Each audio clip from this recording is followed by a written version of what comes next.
tosali musala tobandaki yango ti tokende yango na suka. Donc mobilisation eza kitoko makasi. Ya makasi moto azongi na mabele na ye bondo yamba ete pona nini. Oyo aye mpe na bokabwani te aye asangisa mutu nyonso. Oyo aza mabele mwanda oyo aza mwana mwanda ase retrouve na kati na ye. Banto souhaité nanu koya malamu. Et puis tout le monde a lancé déjà offre moko boye apesaki particulièrement mwanda privilège. Alors à continuer na makanisi wana asunga biso na mwanda pona bandeko na ye bazwa misala. Merci samuna kupesa munu ndinga betumeza bakebe tutie bana territoire ya mwanda. Betumeza bapange betu grand frère betu Robert Nyondo andike mwana mwanda andike un grand notable ya kuseka na ve. Ya una betu mona andike kuisaka nandi andike kuisaka tour ya betu metuba non avec appui ya betu ba association na bapangi ensemble na forever. Bametu ba nobetu le naka ve ambani mutu ndike kuisaka kapila parce que pangi betu après tout. Et pas andike na ndike betu déjà ona makaisamba bengena kumona et puis elle me kuisaka na ba initiative mo si ambote. Ametu ba me kuisaka maintenant porter un plus. Betu besa ba ke na bwala beto ba yankake kuisaka nyonso bake bakaka bake investir ailleurs. Mais ya metu ba jamais muke pange beno muke grand frère beno muke mwana beno mutu rai mekuiza sambura kusala kima mbote aona territoire ya mwanda bekena kiasi bena mwana batira kuyimbila bekena kiasi mingi mvile ke kaka fe forever yake population ya mwanda kena kuyamba pange beto Robert Nyondo andike politicien ve andike ministre ve andike affaires économiques donc andike notable beto. Donc ya una betena kiese na kuyambandi na ntima kuzibuka betena kutuba un grand merci na ndiju nandi kwaku samura ku solo na bapangi nandi bana ya mwanda.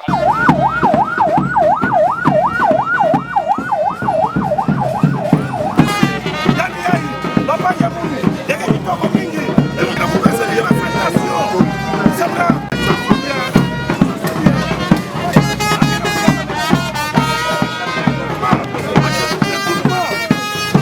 chef de groupement, il y a quelqu'un qui va pas venir.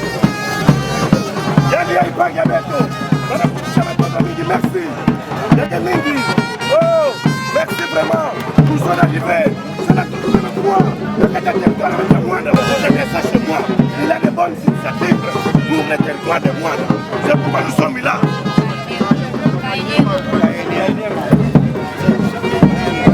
On est voilà pour ça. On fait ça.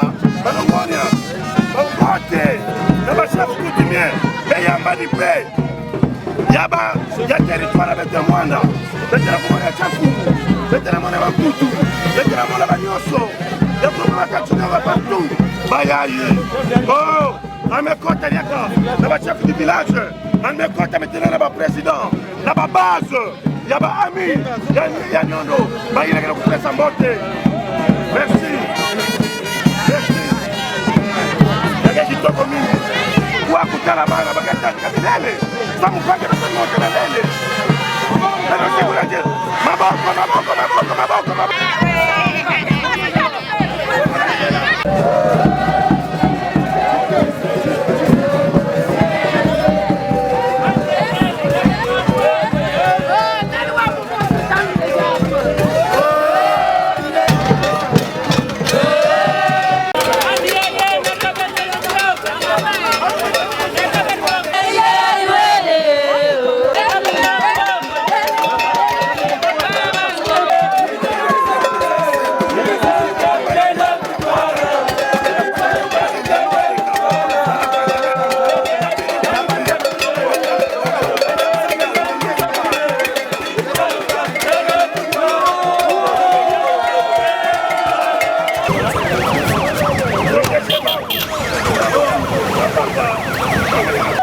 Silva.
Et faire son entrée sur le stade.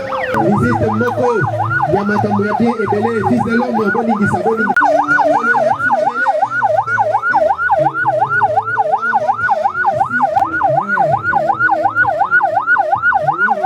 Je vais prendre mon CV parce qu'il y avait quelques secondes. Je voulais juste remercier l'organisation, mais Jancy, allô, monsieur Jancy en particulier, et puis les membres et les employés de notre établissement, les amis de Robert Mondo qui nous ont bien accueillis.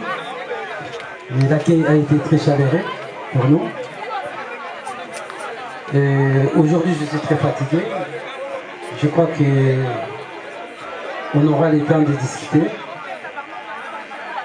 Comme on vous a dit, je suis apolitique. Donc je ne fais pas la politique. Nous sommes là pour essayer d'aider Mwanda à se développer. Nous sommes là pour une autre vision, aider les jeunes.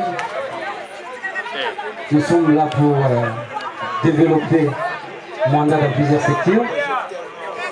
Nous sommes là pour aider Mwanda aussi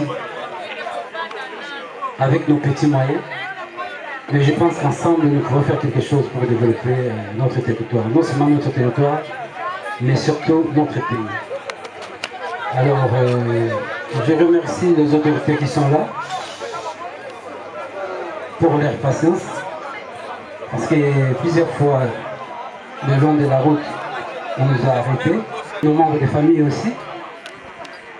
Et je suis là pour vous, pour les jeunes de Mwanda, surtout pour les jeunes de Mwanda. Surtout les jeunes en Mwanda.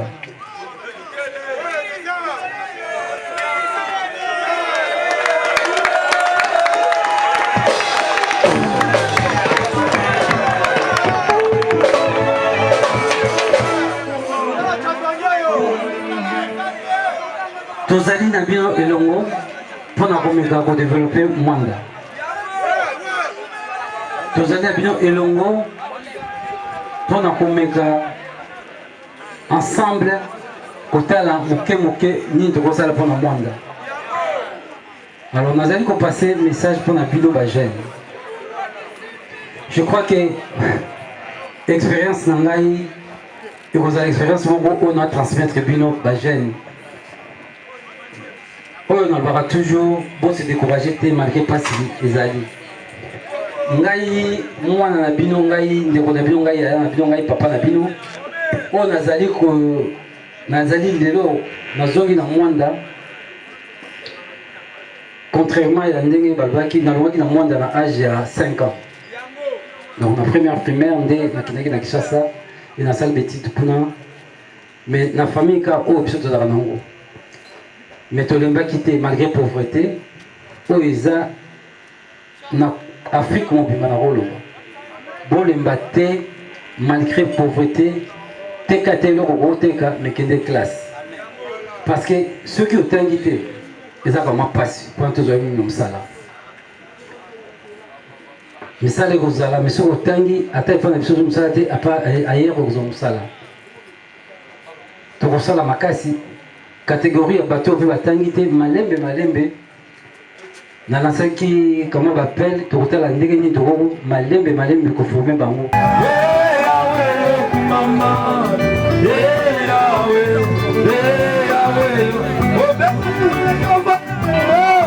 Nana kuneta bisuba kasete abona papa bikolo abona pamoja na mitsuni zaba na kombo kombo ngezo begela mai bema wana kombo na mai watu wetu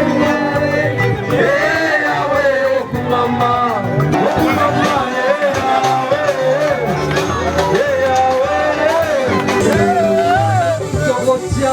ma photo, Kinakombo. Le voici à côté de moi. Robert Nyondo Togo, un Congolais qui aime bien son pays, un Congolais qui veut faire de son territoire d'origine un territoire de référence parmi les 145 territoires Yambo Canabiso. Maboko Makasi pour la papa Robert. L'économie en Mwanda, pour essayer de développer, pour éco-ezal, et c'est le biso, octobre, il y a Mwanda, un pays central, tout qui est dans l'écolo, tout sur le layon, d'abord Botang. Ceux qui Botangi, ceux qui peuvent tout en boyoka les malam, mais il y a la synergie et qui n'est pas pour redistribuer à l'écolo. Et dans le bangoté, je crois que ceux qui ont 10 millions, bateau azoé ba yamoté. Bayebi yamoté, bayebi même pas place et route. Mais il faut d'abord remercier le président de la République. Pour la joie qui kantiwana, autant que bayebi si yango, na ministre, Tobundi na poto, na président Vimba pour la bonne mais les attributions Tobundi, photo là qui sera Tobundi. Banda bo banda, photos à la bateau, tu comprends parce que na ni dans boy qu'on a bien Cambodge. Parce que quand ma kiel ming bachanga na comment réseau ba groupe ming na tala kamu. Mais faut y quand même depuis ngana yebi Mwanda. Depuis tout ça ba mike parce que on va y na Mwanda, bon on va aller ko botami. Depuis ça yebi Mwanda place oyo des vieux ça qui tombe. Ils kana dit d'amener na comment tellement mike. Alors ben en je crois Daï voilà. Donc ils qui bon hôtel. Donc maintenant on a yebi en on a quand on te que ba chaka nyo tout monde 10 millions pour na Mwanda. Donc ba chaka nyo 10 millions pour na Mwanda toujours bunda pour na kanyo tu wana kuzo yango et puis okoma parce que ça la sûr. Na ndenge toujours ko peser kuzo yango toujours bunda kuzo yango et puis maboko.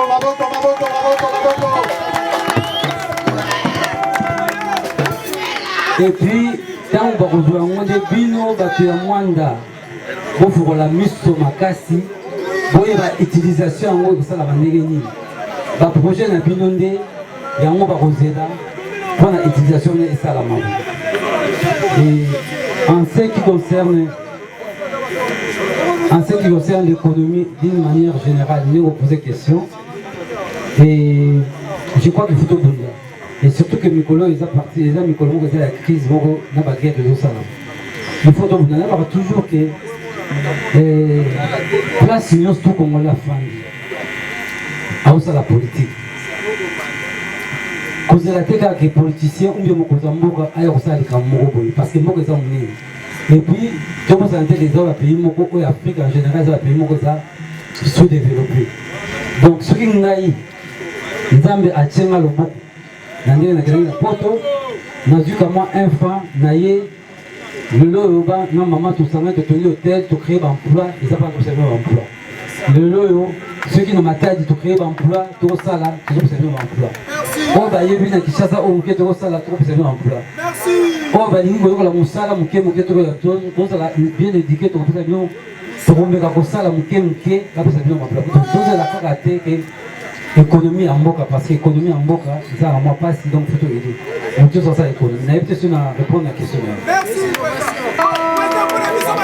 Voilà, merci. Quelle ambition politique. Je suis apolitique, je ne fais pas de la politique pour l'instant. Et puis, j'aimerais profiter la même pour dire aux jeunes. Les jeunes ont une conseil la politique. C'est un conseil que je donne. Et avec ces batutés, c'est un conseil. Je pense que je ne suis pas assez riche pour faire de la politique. Et quand on fait de la politique, c'est pour aider les peuples, c'est pas pour voler l'argent ou pour mettre l'argent à la caisse. Les jours où je ferai de la politique, je n'aurai pas de salaire avec le président de la République. Les jours où je ferai de la politique, je n'aurai pas de salaire en tant que député. Même si j'ai un salaire, je vais reverser ça. Et les jours où je ferai de la politique, je serai sénateur, mais je vais reverser mon salaire. Parce que pour moi, ce serait un truc juste pour une activité pour aider la population. Mais je ne ferai pas la politique pour gagner de l'argent. Bravo pour ma casse, pour la messieurs. Question à l'Iboso, ce qui va en moi, n'a pas tenu l'Ingaï Nazala. candidat, c'est ça. On a vraiment de mettre bien à l'aise. Je crois qu'ils ont la banne à Mwanda. Ils ont la roi Mokobo, ils ont la président Mokobo, ils ont la Mokobo, ils ont la président. Je crois que ils ont été la président. Il va d'abord nous embêter tout ça, nous allons nous masser dans l'ail. Il y a des routines dans l'ail, il y a des routines dans l'ail. Tout le monde est pour total parce que des propositions pour ça la politique et puis nous avons une économie il y a pas si mon il y a ma casse pour nous autant mais nous avons gagné sous le beaucoup je crois que nous comment va faire autre ça métier nous comment réussir autre dans un métier les autres permettre là non ça la plus ma campo même la politique pas pour ça là si on peut politique tout ça il faut même ma casse il y a érosion awa toujours dans métier tout ça là je crois qu'il y a des gens qui ont des gens qui ont des gens Moïse a un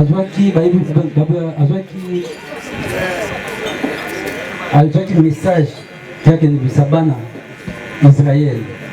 A un message, il y a un mais après, il n'y a pas de capacité, nous avons tout fait, mais nous avons fait la guerre. Voilà, ceux qui ont dit que tout le monde de la vision, ceux qui veulent accueillir. Mais vraiment, pour constater que pour la caca, va lever la moindre, pour la caca, pour réussir la moindre, il faut que ça politique. Il faut et puis les jeunes, il ne faut pas se focaliser que pour réussir, il faut faire de la politique. Non. Attends, la bilanga, heureusement, on est quand même la politicien. Il y a des jeunes d'ailleurs qui sont mingi nasima parce que Bacha est dit qu'il y a la politique. Vous savez, aux États-Unis d'Amérique, vraiment, la politique, c'est la relation quand même.